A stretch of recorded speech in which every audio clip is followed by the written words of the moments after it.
Hello Flosstube, my name is Deb. I am the Traveling Stocking Stitcher. I'm so glad you're here today. I do cross-stitching of Christmas stockings primarily. I also do a lot of travel-related stockings of places I've been. And the way I've organized my Flosstube channel is because I'm a monogamous stitcher, I don't have a lot of whips like a lot of people have to show.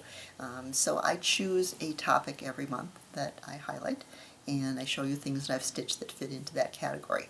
And today I want to talk about designing your own patterns, creating your own designs or even small modifications, customizing basically your designs. So we're going to call this Uncharted Waters, Uncharted Waters. And also keeping with that theme, we are going to use the tagline from Jaws 3, The Revenge. This time it's personal.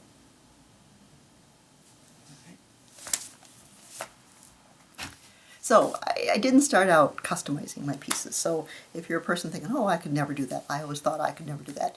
When I made mistakes, I would frog it all out. I would not even figure out a way to fudge it and do some corrections. I wish I'd known that now, but I'd stitch it according to the chart, and that's how I did it. And then kind of on necessity, I had to design a stocking. A couple of years ago, right around the beginning of the pandemic, end of May, my nephew had a little boy named Max, and I've made Christmas stockings for everybody in the family. And so Max needed a stocking. It had to be Max the dog from the Grinch, right? He's one of my all-time favorite characters, cartoon characters. And so I thought, well, hop on Etsy, find a pattern, stitch it up, give it to him, no problem. He's born in May. I got till the end of the year. Christmas rolls around, I'll be fine. Well, not so easy. They aren't out there. There just are not patterns out there at all. Now, I worried a little bit about doing this because I didn't want to get into people saying, well, you're stealing the artwork, you're taking stuff. I'm not a lawyer, but I'm doing this for my own personal use. I'm not taking things that are out there because I could not find anything. I would be more than happy to have paid for these things, and it would have been a lot easier. And I'm not turning around and selling these things. I don't even have them charted in a way that I could give them to somebody else to figure out to do it. And God knows there are all kinds of copyright violations on Etsy, so I don't think that I'm going to put a designer out of business because no one's designing these kinds of things. I would be more than happy if the estate of Theodore Geisel decided to shake loose some Dr. Seuss patterns. Or if the family of Chuck Jones decided that they'd authorize some animation cells from the TV show to be used to create some designs. So I'm going to file this under fan fiction. Consider it that, I'm sure there's people walking around with like Mickey Mouse tattoos, and they didn't pay the Disney Corporation, which is notoriously litigious, and they're walking around for people to see. So I think I'm legally on high ground. That's as much as I really kind of want to say about it. So I hope I don't offend anybody. I hope I'm not violating any issues. I probably shouldn't even have brought it up. But I wanted to be above board on it. So what I did is I started looking. I started searching Google and Bing images. People don't use Bing probably as much, but I find, if nothing else, it gives you some alternatives, some stuff you don't normally see. And I think there's a few features that I like a little bit better than on Google Images. Instagram is usually other people's, in progress kinds of things, so I don't find that as inspirational as I do Pinterest. Pinterest doesn't seem to get a lot of love anymore, but when you're looking for ideas, I find that's a really good place to go and just scroll through, search. You can do visual searches, you can do some of that kind of stuff, so I think that's helpful. So I did find Max on Pinterest that looks like it had been done on some software like a Stitch Fiddle, but there was a lot of pixelation. I'll show you again, being sort of a chart. I don't want to show you a lot of it, but I'll show you a little piece of it, like maybe his eyes. You can see a little bit around his eyes where there's a lot of gray and stuff there where I wasn't really sure, where the eyelashes and where the eyes should be. And so I thought, oh, I don't know. So all this is to say, use any resource available to you. when I was struggling with stitching him and I was having trouble figuring out where should I put the edges and stuff, I decided to look online. I don't even know what made me think about it, but I looked on YouTube and I found this guy who was showing how to draw Max, you know, from the Grinch. The guy's got 53,000 views and it's been up for 5 years, so that's Exhibit A in my copyright trial. But if you're not worried about that, then me putting a little thread on a piece of fabric that's only going to hang in my house or Max's house, that's what I'm going to do. So that's where my starting point. So when I design something, I guess I try to figure out what's the space I have available. So I drew up kind of this little chart of sizing. You know, oh, I wanted it to be so wide. I had an idea for what I want to use for the cuff that I'll show you in a second here. How long did I want Max to be? And there was just a little bit of luck involved. Max happened to be, you know, a really nice size that would fit well. And then I found this picture of a Welcome to Whoville sign that I thought would work really nice for the cuff of the cuff of the stocking. And so I tried to put it in Stitch Fiddle. This is what came out. Now there's only like 8 colors. There's a dark green and a light green. There's a blue, light blue, and a white, a couple of pinks, some white for the snow, and it still was this grainy. I couldn't do this. This didn't do anything for me. So what I did next is I just took a piece of graph paper, plain old graph paper, and I put it through the printer, and here's how it came out. Now you notice across the top I numbered these and it goes 2, 4, 6, 8, 10. So if I used each individual box, was going to be too short. It was only going to be, it's 84 at the end, so it was only going to be 40 wide, and I needed it to be wider than that. So 84 was going to be good. So, and also going down, I wanted it to be, you know, twice as long as each one of these stitches. So I came up with the idea of stitching it in quarters. So if each box, I would look at the top left corner, and if that had more white in it, I would stitch that stitch white. And then look at the upper right hand corner, and the stitch next to it would be whatever that color was, so if it was blue. And then I'd look at the lower left hand corner, and let's say that was a dark green for the tree. So I would stitch that particular one green, and then maybe the lower right was blue. So I'd stitch, you know, in those 4 little quadrants, I would stitch that. So I wanted to make sure it was going to work.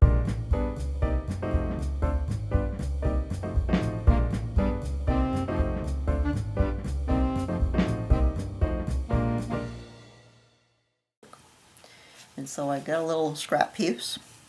There's a lot of stuff going on in the scrap piece, but here's what I did as my prototype. So just over here, I stitched all the way across the top, whoops, to see how wide it was going to be. And then my regret is I used 16 count on this, and I should have used 14. I didn't. I should have. But again, this was just my trying to figure out what size it should be. But then over here, oops, over here is, you know, that sort of looks like stuff, this sort of looks like stuff, this sort of looks like the tree kind of stuff. I was confident that my proof of concept idea was going to work. So here is what the top of him looks like. So you can see there that it actually didn't turn out too bad. Now the lettering, what I did is I again went and found some Grinchy looking font online, and the piece of paper I need is this one. And so I printed this, and I put the Grinchy letters, taped them onto the window, and so I could see through it. And then I just traced the outline, and that way I kind of had it centered up there. I had it on graph paper. I could kind of go through and just do the back stitching and then just fill it in with the other color. So that's kind of how the lettering worked. So that's the top of the stocking, and I think it works. I think it's understandable, it's reasonable. And then here's my Max. And there it is. Let's get him back further. And he's got snowflakes. So I became quite obsessed with creating 6-star snowflakes. Tried all kinds of things. I looked at all kinds of Seussian stocking or snowflakes and tried to recreate things. Here's some more little scraps of things. I tried things. I didn't want it to be 8. Like this one's this one's got 8 legs on it, and I wanted it to be 6. Tried, those were not very successful. Yeah, this one's not too bad on top there. I think he ended up making the final cut. The rest of them maybe not so much. And then these are some pretty good ones I did as well. And I became a little too enamored with the snowflakes, as you can see on my prototype. This is mine. This is one I made for myself just to make sure I could. I stuck a bunch of different weird things there. In the bottom, I just kind of winged it. I kind of, well, the colors that were in the top, the aquish blue or green, blue colors, I put some of those at the bottom and went with that. One technique that I did use, I'd seen this on the stocking I'd done just before. I showed the reindeer stockings in my last video, the Rudolph, and they had a line around the outside of the whole thing. And so I liked that effect. It really made him stand out a little bit. And then underneath him I did kind of a shadowing underneath his feet there. And I think that worked out pretty well. What was the other thing I was going to mention? There was something else. It'll come to me. But that is what my the blue. If you've seen the Grinch, there's a lot of blue background. In this case, I kind of had to fill and make it full coverage because when I wasn't sure where the edges were and stuff, I was hitting and missing and trying out different snowflakes and stuff. There were a lot of, you could tell where I tried stuff and it didn't work. So I ended up, I'm just going to cover the whole thing, and I like the look anyway, so I stitched a lot of blue, a lot of 798. So that is my prototype. Then this, I don't have it here because Max has it now. I haven't met Max even. We tried to do Christmas this year, but the kids weren't vaccinated, so we didn't even get to meet them. So it's been 2 years since Max has been around, and he at least have the stocking, but I don't know him. So here is prototype, and then this is the version that I made for Max, the real one. Now he's a little bit different. I decided that when I was looking at more pictures, that I wanted to put him on a Seussian, snowy kind of cliff. So I started looking at cliffs like this, and again you see a lot of that blue background. And so I'm not a great artist, but I can trace things. So I kind of went and drew in where Max fit, and kind of drew some swooping stuff, and kind of did that kind of thing, and again based it around the area. And so then this is what he ended up looking like. So you got a Max, you got to have a Grinch to go with it. So there is the Grinch that I created. Now he's got a lot of stuff going on here. I just could not stop myself. I just kept designing. So we'll kind of break this down and show you what I did. Started first of all with the main character, Grinch. And I did take a picture that I found and put it into Stitch Fiddle.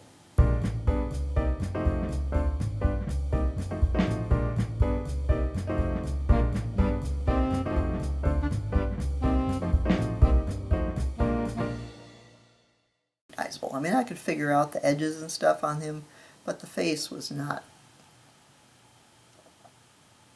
That's a blob. You can't tell what that is. So here's a tip for you.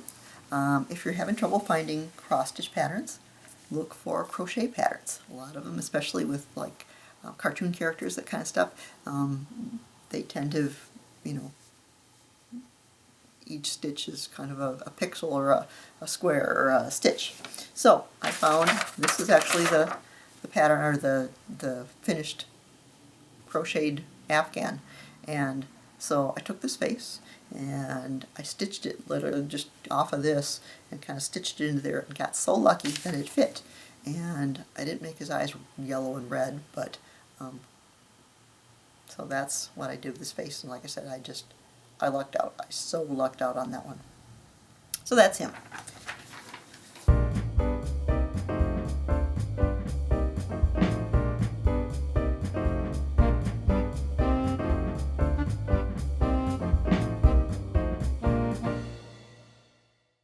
So what else did I do? Oops. There are trees. So I took a look here and I wanted to do a tree like this one here. So again, I stitched around, basted around, didn't do the outlining, but I stitched around and created that one. Oh, I might have used a different version of that. I think I have it. But the mountains, that's what I used these for. See the mountain peaks? I did this out of the mountain tree peaks. And then also these kind of cliffy things here. I kind of tried to make some cliffy things going over here and over on, oops, over on this side over here. Whoops, this side over here. And then I do have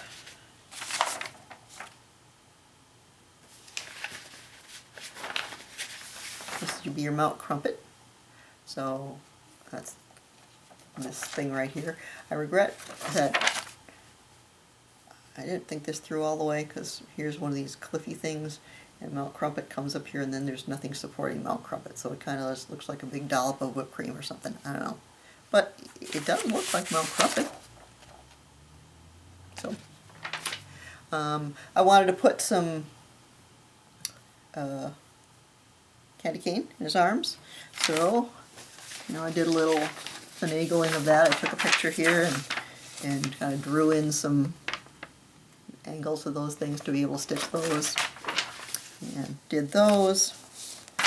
The name, I'm not overly thrilled with the name. I wasn't exactly sure how to fill it in totally, and I was going to lose some of the definition. If I made it bigger, it was going to take up the whole top of the screen, so I didn't want to do that. So that's probably the thing I'm least thrilled about on the design.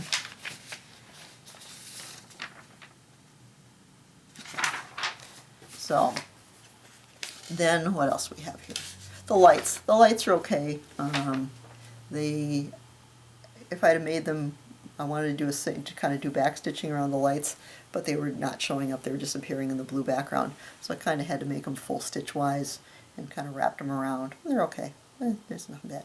I got to put Max in here. I found another version of Max that I could use on the side, and I just loved him. Then I decided to put some ornaments on his ears.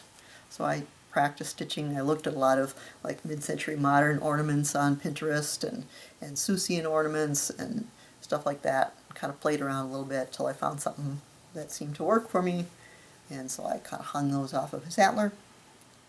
And then the package, I am no artist, but again, looking at examples of stuff, and I wanted kind of the wonky packages, kind of, how Seuss stuff looks.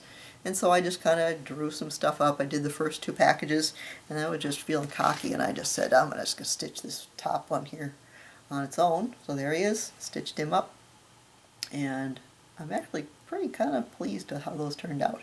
So they got that wonky feel to them, and pretty happy with that. So here's the set, the final set.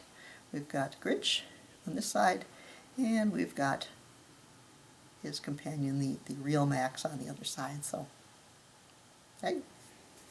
Next thing I want to talk about is, you're not going to make big, huge designs probably, right?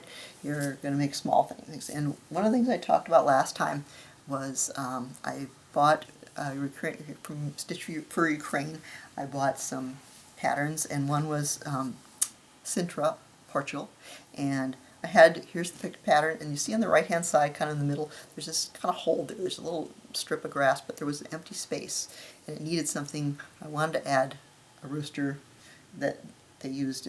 Portugal has these roosters. So what I did is, again, just the rules, keep it simple, figure out how much space you have. So what I first did was kind of drew up,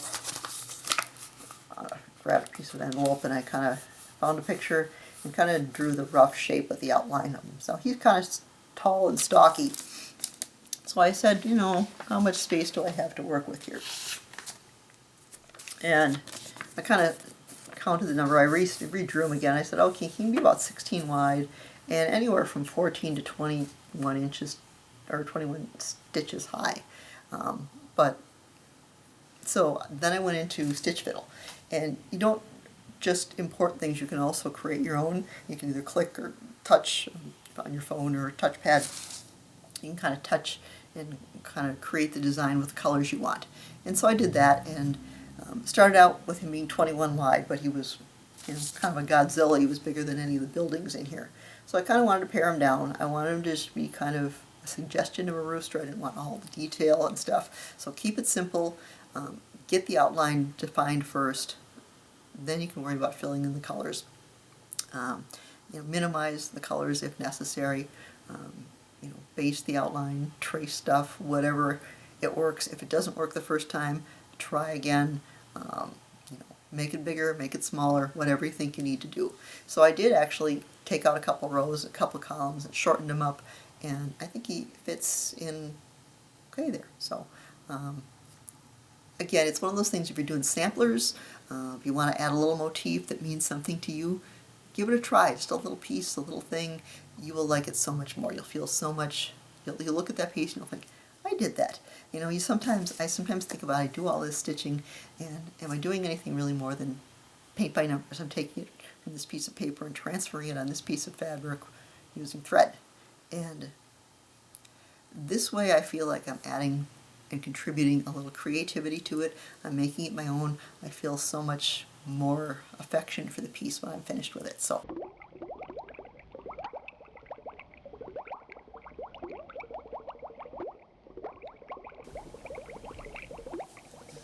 I would encourage you to try this for yourself, give it a whirl, have some fun with it, and do what you need to do. Recommend you give it a try. So that kind of covers my discussion of creating your own designs. What I want to talk about next is what have I been up to. My second video, I showed you the Santa Lucia stocking. Here she is. I wrote up the conversion finally for this person, or this woman, and it is in the L&L Celtic Ladies Conversion Facebook group. So if you join that group, there's 2 files in there. There's part 1 and part 2 because they didn't all fit in one file because of size constraints. So if you want to stitch that, she's out there. I've got 500 subscribers. I cannot believe. I have 3 videos. People say it all the time on Flosstube. It's like, people are watching me.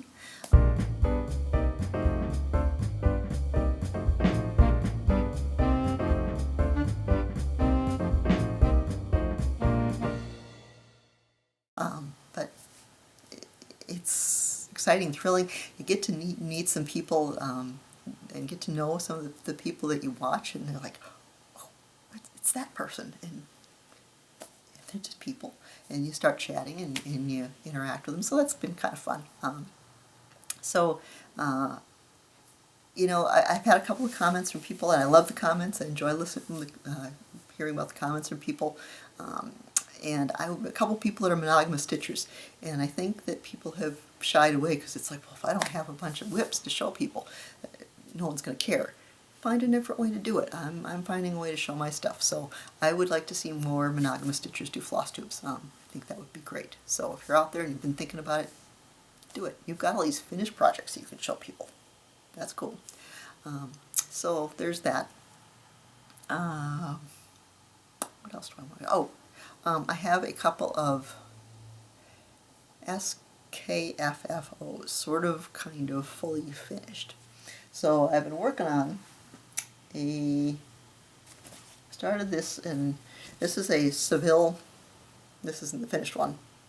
This is when I started. I had to do a restart because I don't know what I was thinking. I started on an 18 count. I thought that I was looking at a different pattern, I think, and started this on 18 count. It really should be done on an even weave 2/2 because there's these little half stitches. I don't know if you can even see that on this purple one here. I'm just going to throw this out anyway, so it doesn't really matter.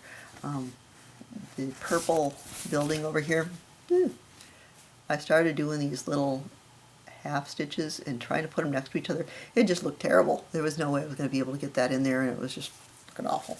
So I restitched it. I got some 32 count, so it was like the equivalent of 16, but it was even weave. And I did, this is Seville, Spain. We went there and last trip before the pandemic.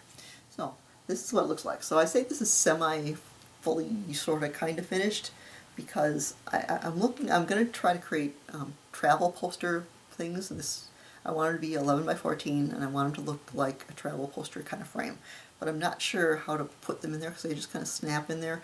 I don't like to have glass in front of my stuff because I think it detracts from the view of the stitches and the look of things. So this is just kind of popped in there, and I don't know if it's the best job. I just did it. So one thing I did modify a little bit here, it said Seville and it didn't say España at the bottom, and I changed it just to Sevilla because I wanted to be in a different, because Sevilla has 7 letters, and if I did Seville in Spain it would be 5 letters, and they would be lined up, and so I wanted to offset them. España had 6 letters, so I changed it to the Spanish version, and that's it. So different buildings that are on here, I kind of will. We've got the orange one, which is La Giralda, which is the cathedral tower. That's kind of in the center of town. You've got Torre de Oro is the green one. I'll put up on the screen like the beige one. I'll put the description of what that one is and what the picture kind of looks like. I think the top one, the rounded one, is from the 1929 Iberian American exposition. There's a lot of buildings from that, including the Plaza de España, which has just got lovely, lovely, lovely tile work. I just loved that. And then there's a couple of other things that could be kind of any churches or buildings, the purple and the magenta one. And then the red bridge is the Triana Bridge, I believe it's called, going over the Rio Guadalquivir. I'll write it up on the screen. 4 years of Spanish in high school, it didn't take. Alright, so that's Seville. And then one I've shown you the progress on before, but this one, again, I popped in here earlier today, is the Visit Venice poster. So here's what the almost finished version looks like. I chose, these are supposed to be French knots up here. I put in glow-in-the-dark beads. I have not turned the lights off and looked at them to see if they actually do glow-in-the-dark, but